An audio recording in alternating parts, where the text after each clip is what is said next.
people, my name is Nicole, and today I want to talk about Queens of Geek by Jen Wilde.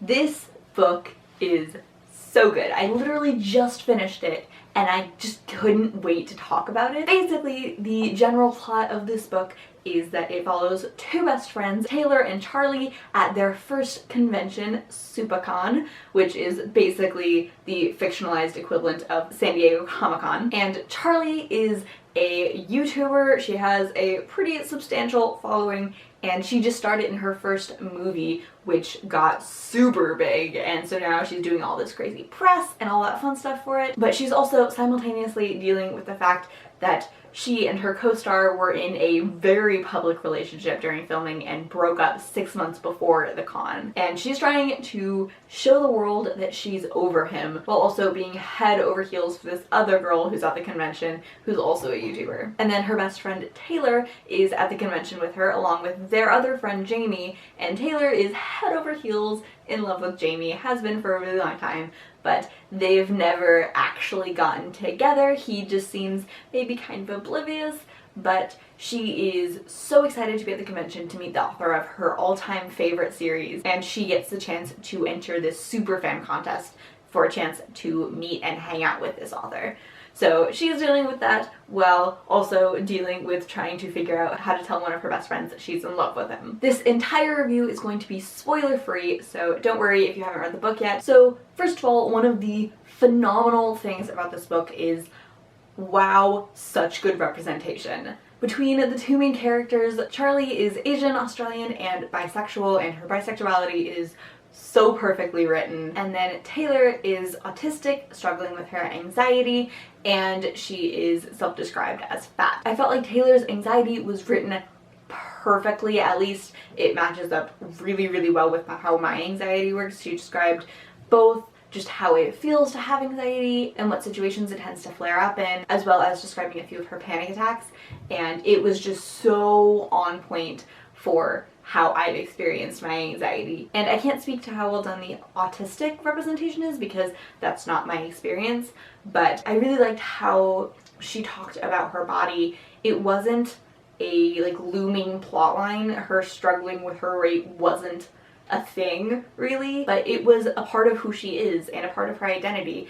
And I really, really like that because I feel like a lot of the times when we have discussions about weight in books, it's in the context of struggling with weight, and she's not struggling with it. It's just another element to who she is. I felt like this book did a really, really good job of balancing the super fluffy, adorable romances, which were so good, by the way, and the really fun, nerdy, geeky elements of being at a con, because the entire thing takes place at the convention, which is so much fun. There were a couple times where I felt like some of the geek references may have been a little bit overkill. That is something that I tend to struggle with in books that are about nerdy, geeky people. Sometimes I feel like they're trying a bit too hard to prove that they're geeky, but for the most part, I didn't have that problem with this other than just one or two little moments. The two love interests in this, Jamie and Alyssa, were absolutely wonderful. So easy to fall in love with both of them, although I think I want to marry Alyssa just because she's gorgeous and queer and amazing. But Jamie is perfectly swoon-worthy in his own right. I loved the sort of behind-the-scenes look as to what it's like to promote a movie at a convention that Charlie gave us, although unfortunately she had to go through it with her ex-boyfriend, who was a total asshole. Although I can definitely see how he's the sort of charming in public, making everyone fall in love with him, and then eventually reveals his true jerkishness once you've sort of stepped out of the daydream. I could totally see that element of his personality, and I get why Charlie originally fell for him. I also get why she would never want to be back together with him, which is a struggle because her fans are so emotionally invested in their relationship. Honestly, reading this just made me so nostalgic for the past cons I've been to and so excited to go to Comic-Con this year.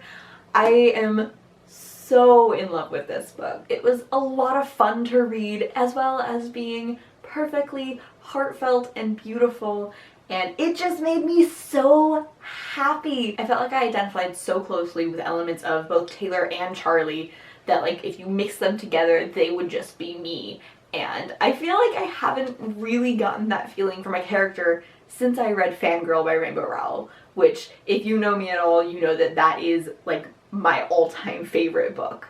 So this is pretty damn impressive.